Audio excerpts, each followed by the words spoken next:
ఒకటి చెప్తున్నా, సినిమా మర్యాద దిగింది. సినిమా మాత్రం హైలైట్ సినిమా అని చెప్పొచ్చు. అఖిల్ గారి కెరియర్ లా ఇది ఒక బిగ్గెస్ట్ మూవీ అని చెప్పొచ్చు. ఏం యాక్టింగ్ అన్నా ఇట్లా బూస్ బంప్స్ వస్తున్నాయి.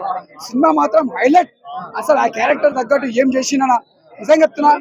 ఒక రంగస్థలం, ఒక దసరా, ఒక కేజీఎఫ్ చూస్తే ఎలా ఉంటుందో అంటే ఆ మూమెంట్ లో కూర్చొని సీట్ ఎట్లా చూస్తామో అందులోకి వెళ్ళిపోతాం. అంటే ఆ బ్యాక్గ్రౌండ్ మ్యూజిక్ కానీ, స్క్రీన్ ప్లే కానీ, డైరెక్షన్ కానీ అంటే చూడడానికి కొద్దిగా ఆ బ్యాక్గ్రౌండ్ మ్యూజిక్ చూస్తే నాకు మళ్ళీ కేజీఎఫ్ గుర్తొచ్చింది. అంటే చూడడానికి అఖిల్ గారిని చూపించడం కూడా అంత డిఫరెంట్ యాంగిల్ చూపించిండు.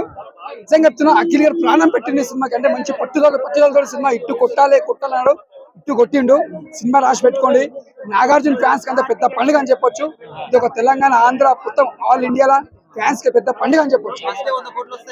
అన్న సినిమా అయితే 100 కోట్లు పక్క పెట్టైనా 100 కోట్లు దాటిపోతుంది. సినిమా మాత్రం రాసి పెట్టుకొని ఒక కొండెట్ల దాడుతుందో అట్లా దాడుతుంది. ఓలన్నారని యాక్టింగ్ రాని ఓలని చెప్తున్నారు. యాక్టింగ్ రాని వాళ్ళకి యాక్టింగ్ వస్తుందన్న.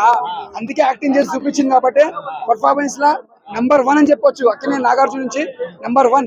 యాక్టింగ్ రాని ముందు యాక్టింగ్ చేసి చూపిస్తారు. Yes is Akhil cinema